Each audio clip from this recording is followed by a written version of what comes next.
바울은 갈라디아 교인들에게 자신이 전한 복음만이 진실한 것이다 하는 얘기를 하는 것이죠. 잘못된 복음을 전하는 문제에 대하여 갈라디아 교회에 대해 언성을 높이고 있는 중입니다. 17절에 나오는 우리 지금 제가 읽은 개정개역에서는 그들이로 되어 있고 개역 성경에는 저희는으로 되어 있을 것입니다. 그들은 아브라함의 자손이 되기 위해서는 할례를 받아야 된다, 또는 하나님의 제대로 된 백성이 되기 위해서는 율법을 지켜야 된다 하는 식으로 그리스도의 십자가 이외의 것을 요구하는 자들을 지금 통틀어서 얘기하는 것입니다. 사도 바울은 그것이 왜 문제인가를 지금 1장부터 길게 설명해 오고 있는 중에 앞에서는 이 복음은 사람이 만든 것이 아니고 하나님이 주신 것이고 은혜로 주신 것이기 때문에 사람이 조건을 갖다 붙이는 것은 복음을 오해하는 것이다. 우리가 하나님께 쫓아 올라가서 얻어낸 것이 아니라 하나님이 은혜로 주신 것이다 하는 것을 처음에 얘기했죠. 1장 4절과 6절에 그 말씀이 나옵니다. 한번 찾아가 보겠습니다.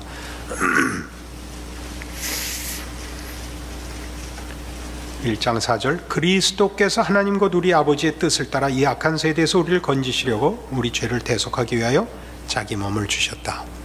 예수는, 우리 지금 성탄절이 코앞에 와 있습니다만, 하늘로부터 우리를 위하여 이 땅에 오셨지 우리가 쫓아 올라가 붙잡아 온 분이 아닙니다. 예수를 자꾸 증언하는 이유가 이것입니다. 6절에도 보듯이 그리스도의 은혜로 너희를 부르신 이를 이같이 속히 떠나 다른 복음을 따르는 것을 내가 이상히 여기노라 그러죠. 3장도 가보시죠.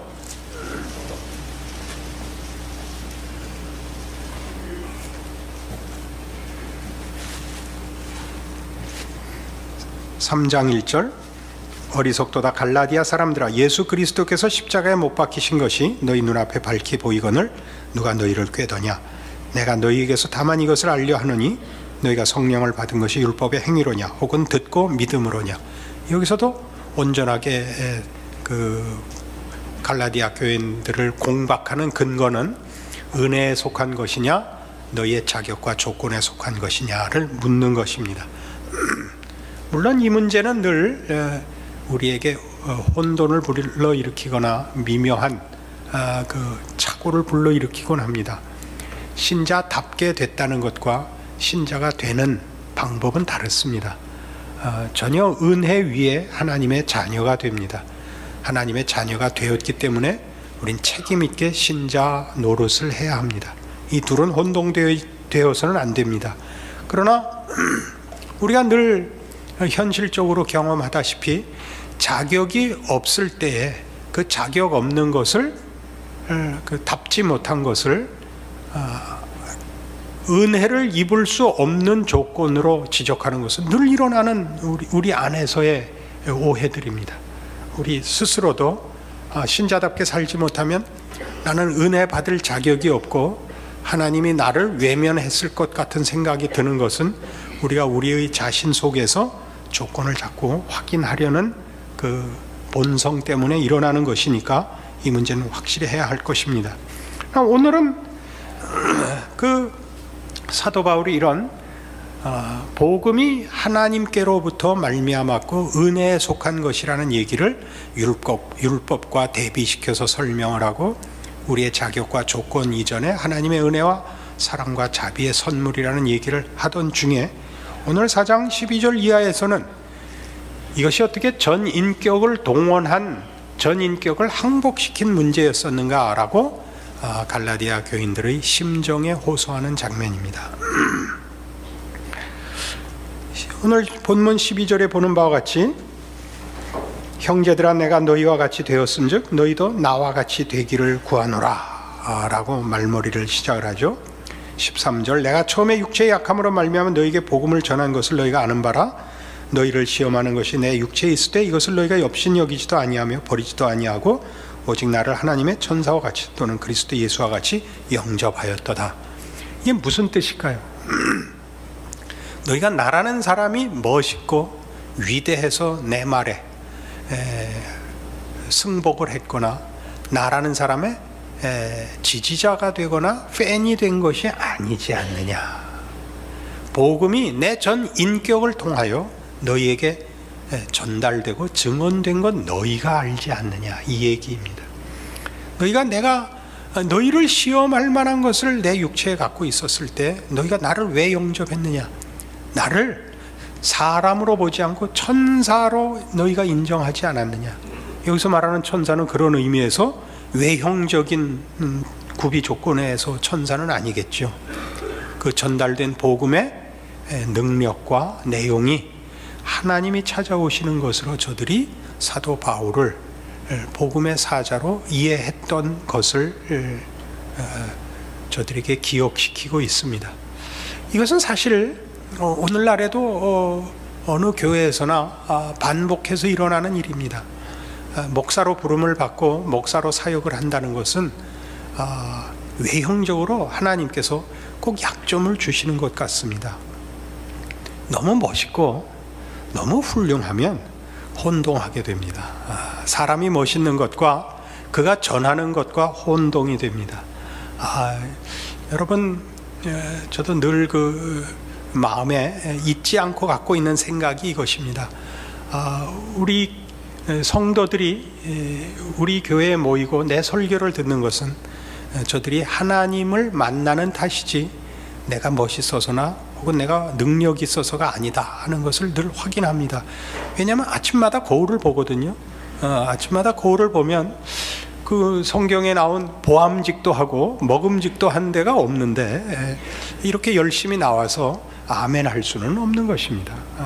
그러니까 그렇다고 해서 우리를 보통 도구로만 쓰거나 기계로만 쓰거나 무슨 스피커로만 쓰시지는 않습니다. 우리 안에서 공명을 일으키시는 것 같습니다. 저도 전 인격을 걸고 생애를 걸고 목숨을 걸고 하나님의 말씀을 전하는 것은 저에게 맡기시고 저에게 항복시킨 하나님의 은혜와 복음의 깊이를, 그 영광을 제가 먼저 납득한 탓이죠.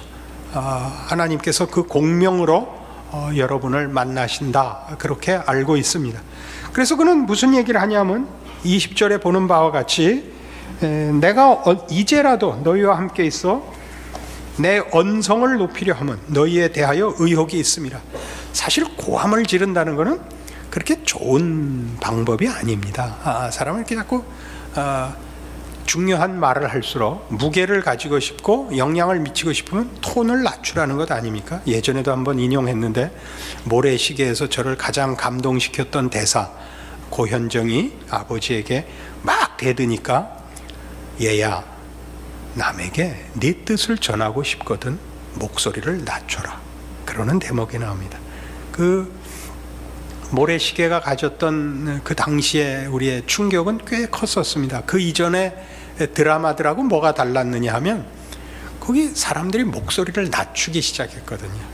거기 나온 배우들이 우리나라 보통 그때까지의 드라마들에서는 중요하고 꼭 필요할 때마다 언성을 높이고 인상을 써야 됐던 데 비해서 그 드라마에서 거의 처음으로 목소리를 낮추고 표정을 웃고 중요하고 무서운 말을 하기 시작을 한 것이 아마 제 기억으로는 그게 효시가 아닌가 싶습니다. 지금 그러나 사도 바울은 참을 수가 없는 것입니다. 그는 논리를 떠나서 그 마음에 넘쳐 흐르는 복음과 하나님의 은혜의 위대함과 우리를 찾아오시고 허락하신 이 하나님께서 약속하시고 작정하시고 우리를 흔드시는 복음의 뜨거움을 그가 참아낼 수가 없는 것입니다. 그는 목소리를 높이겠다고 고함을 지름으로써 처음 갈라디아 교인들이 사도 바울을 만났을 때 복음이 어떤 위력으로 저들의 영혼을 흔들었는가, 저들의 인격 전체를 흔들었는가를 이제 비교하는 17절에 있었던 그들이 혹은 저들이 너희에게 대하여 열심 내는 것과 비교해보라 하는 것과 만나는 것입니다. 물론 이 문제는 그렇게 간단하지 않아서 우리가 가장 쉽게 이단에 빠진 사람들을 만나면 그 사람들이 대단한 열심을 가지고 지금 우리가 증거하려는 이 내용에 앞서 있는 것을 봅니다. 그러나 이단에 빠진 이들의 가장 큰 약점은 상식에서 벗어나 있다는 사실이고 보통 인간의 성정으로는 갈 수 없는, 그것은 이렇게 발을 디디고 가는 자리가 아니고 이렇게 날아간 자리 같은 데 가 있다는 사실입니다. 우리 예수 믿는 사람들이 끝까지 하나님의 은혜와 신비와 복음의 능력을 논할지라도 우리가 육체 안에 있고 이 마음에 그 땀과 피가 있는 사람으로서의 자리를 놓치지 않는 건전함이야말로 기독교 신앙을 분별하는 중요한 잣대입니다. 우리가 울고 웃고 하는 것은 사람이 가지는 실제적인 진심을 표현하는 최고의 수단입니다. 그걸 넘어서서 멋있게 말을 다 하고 웃고 다 안다는 듯이 이렇게 눈을 가늘게 뜨고 그렇게 안 됩니다. 전혀 그렇게 되지 않습니다. 사도 바울의 목소리를 변하는 것, 그가 목소리를 높이고 싶다라고 외치는 그 끌어오르는 거룩한 분노라고 얘기할 수 있고 거룩한 진심이라고 얘기할 수 있는 이 심정을 말하자면 목사가 당연히 가져야 되고 신자가 가져야 된다. 그렇게 오늘 말씀이 우리에게 가르치는 것입니다. 우리는 우리의 책임을 면하기 위하여 기독교를 전하거나 기독교된 인생을 사는 것이 아니라 어떠한 조건과 환경 속에서도 예수 안에서 하나님을 붙잡는 것 이외의 것과 바꿀 수 없다라고 우리의 현실을 바치는 사람들로서 신앙을 사는 사람들입니다.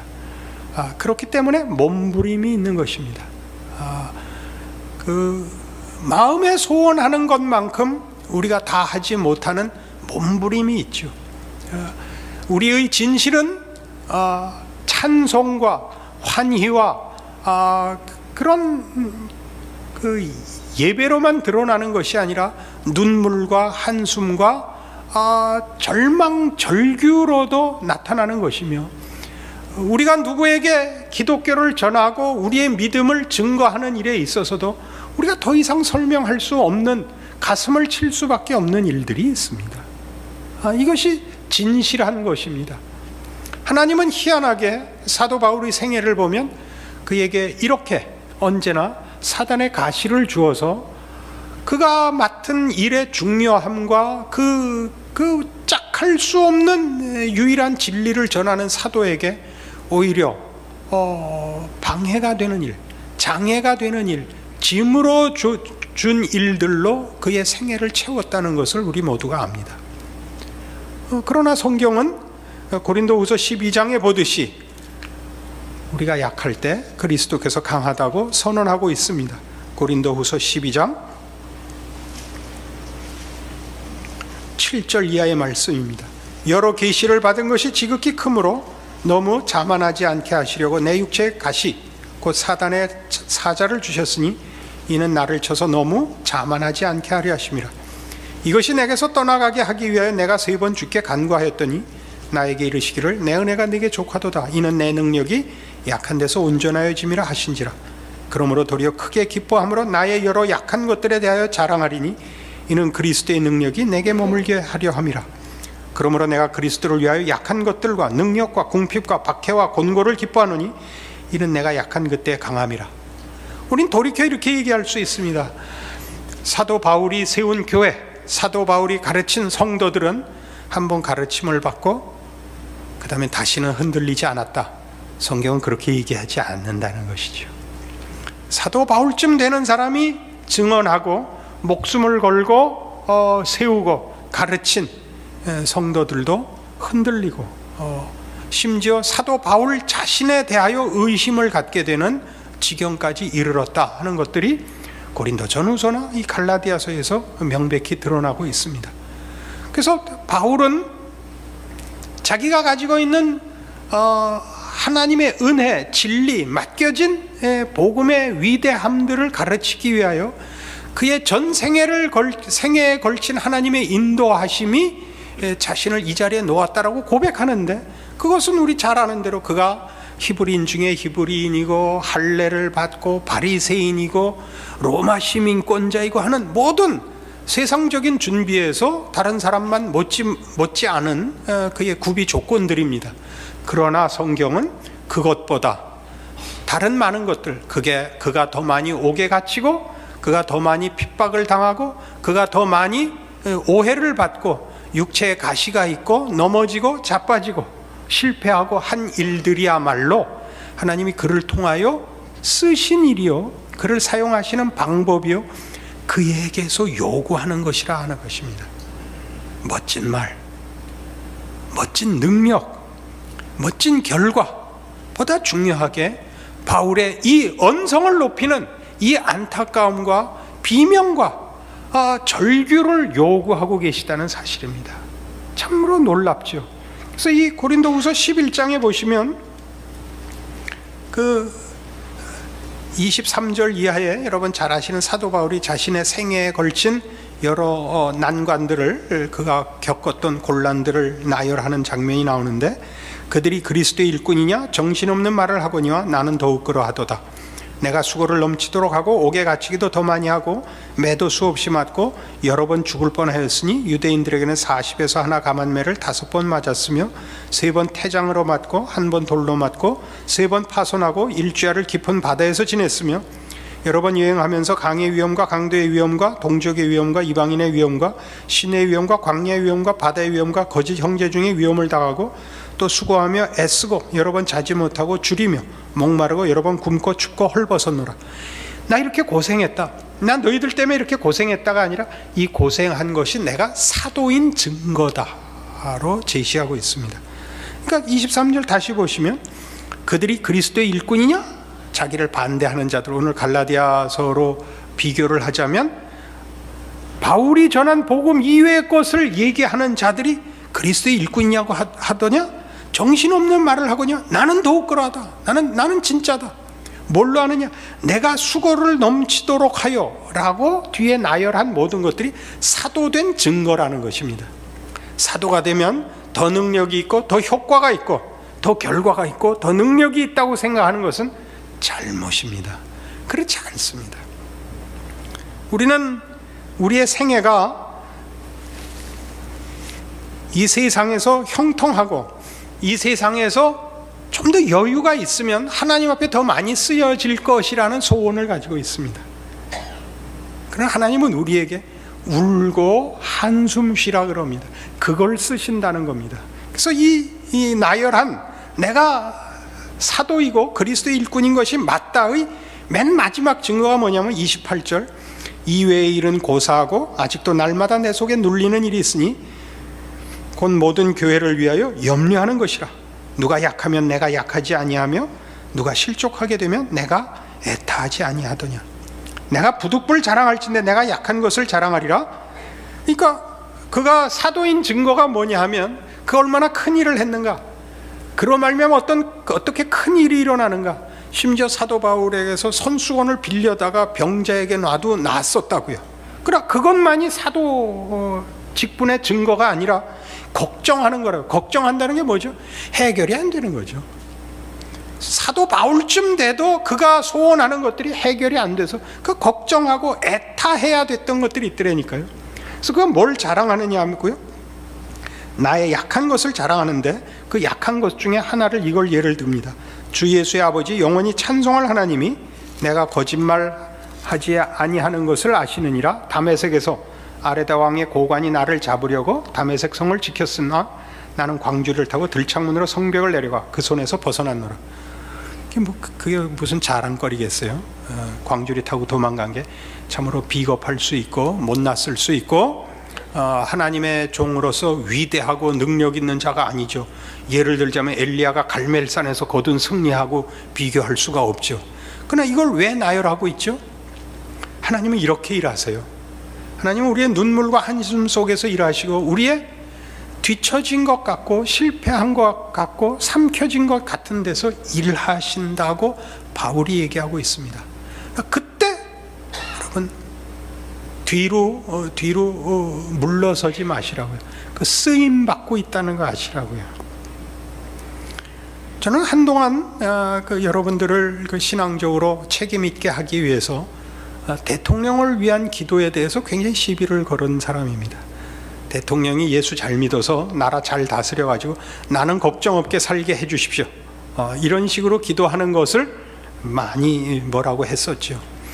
요즘 와서는 대통령을 위해서 기도 많이 합니다. 정치적으로 듣지 마세요. 나이가 드니까 큰 틀이 얼마나 중요한가 하는 생각이 더 납니다. 나 하나 잘하는 것보다 사회가 안정되고 사회가 안정돼서 국가가 얼마나 중요한가.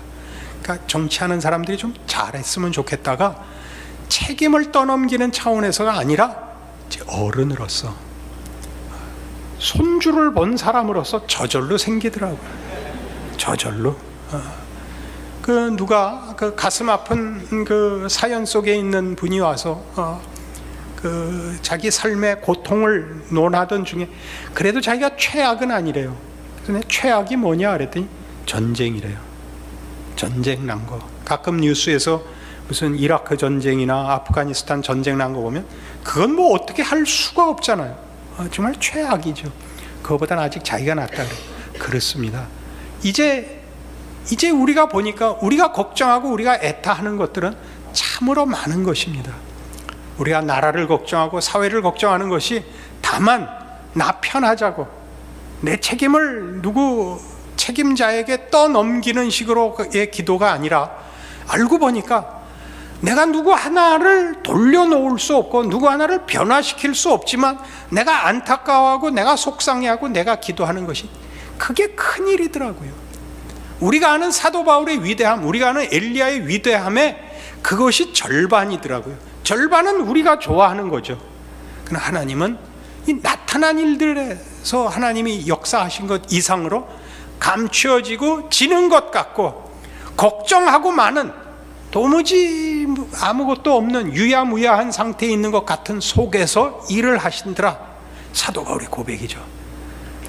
아까 우리가 12장에서 봤던 나에게 이르시기를 내 은혜가 네게 족하도다 이는 내 능력이 약한 데서 온전하여 짐이라. 사도 바울 보고 가시 빼달라 그러지 말래요. 안 빼주셨다고요. 그니 우리가 오늘 저녁에 사도 바울이 갈라디아 교인들에게 하는 얘기 속에서 우리가 무슨 결론에 도달하죠? 바울이 갈라디아 교회 교인들을 위하여 가지는 열심, 그 교인들이 자신에게 눈이라도 빼어 주었을 것 같고 사도 바울도 물론 목숨이라도 줄 각오로 갈라디아 교회에 간 것입니다. 그러나 지금 그 중간까지 좋았던 그 잘 되었던 일들이 지금 결과에 와서 의심이 생긴 안타깝고 걱정스러운 단계에 왔습니다. 사도 바울이 할 수 있는 것은 언성을 높이는 것밖에 없습니다. 비명을 지르는 것밖에 없습니다. 이럴 수가 있느냐라고 가슴을 찢는 것밖에 없습니다. 바울이 건강하고 여러 기적을 이루면서 등장하여 일하는 것 이상으로 이렇게 하나님이 일하신다고 사도 바울의 생애를 조명하고 그리고 우리에게도 가르치고 있는 것입니다. 누가 여러분이 아무 일도 못한다고 능력이 없다고 쓸모없다고 누가 나를 기억하겠냐고 생각하실 때마다 하나님이 여러분을 쓴다는 사실을 기억하셔야 됩니다. 하나님이 여러분을 통하여 일하시며 여러분의 안타까움과 여러분의 무력해 보이는 기도에 응답하신다는 것을 기억해야 합니다. 그리고 그것이 우리가 해야 할 일입니다. 그것은 언제나 사도 바울이 저 마게도냐를 향하여 가고 그 배를 타고 가고 풍랑을 만나고 가이사 앞에까지 기어코 간 그 모든 전도 여행들과 방불한 하나님께서 일하시는 내 은혜가 네게 족하도다 이는 내 능력이 약한 데서 온전하여 짐이라 라는 약속인 것입니다. 여러분 스스로의 생애와 존재와 여러분의 삶의 조건들을 하나님께서 쓰시는 줄 아는 오늘의 이 바울의 고백이요 성경의 증언이요 하나님의 약속인 줄 들으시기 바랍니다. 아무도 여러분을 얕보지 못하게 하십시오. 여러분 스스로가 여러분의 생애와 존재와 예수 믿는 여러분이 알고 있는 이 복음의 비밀들을 여러분 안에 붙잡고 씨름하며 안타까워하며 괴로워하며 한숨 쉬며 기도하며 나아가 하나님께서 이루신 그 모든 역사가 사도 바울이라는 이름과 방불한 이름으로, 그러나 우리의 이름은 아무도 모르는 이름이 되었지만 하나님의 역사하심 속에서는 동일한 하나님의 위대한 손길로 쓰여지고 있다는 것 기억하시는 오늘의 말씀 여러분들의 생애 되시기를 바랍니다. 기도하십시다. 하나님 아버지 은혜를 감사합니다. 우리가 하나님의 손길이요 하나님이 찾아오시고 또 다른 영혼을 찾아가시는 하나님의 자녀 된 마당에 이 세상에 어떤 것도 하나님을 막거나 방해할 수 없음을 선언합니다. 우리의 약한 것, 우리의 미련한 것, 우리의 어리석은 것, 게으른 것까지도 하나님, 우리가 약할 그때 하나님이 강하시다는 사실 앞에 내려놓습니다. 우리가 우리를 부끄러워하며 가슴을 치며 안타까워하며 뒤로 물러갔던 것들 이제 내려놓고 하나님의 부르심과 인도하심 속에 우리의 생애를 맡겨 나 하나 서 있는 자리, 내가 만나는 한 영혼, 내가 하는 한마디의 말, 내 일거수일투족이 하나님께서 쓰시는 능력에 찾아오심이라 아는 신앙인으로 충성하게 하시옵소서. 나를 통하여 일하시는 하나님을 보게 하옵소서. 그리하여 하나님께서 지키시는 이 나라 되고 이 시대 되고 우리의 자손들이 되게 하여 주시옵소서. 예수님 이름으로 기도합니다. 아멘.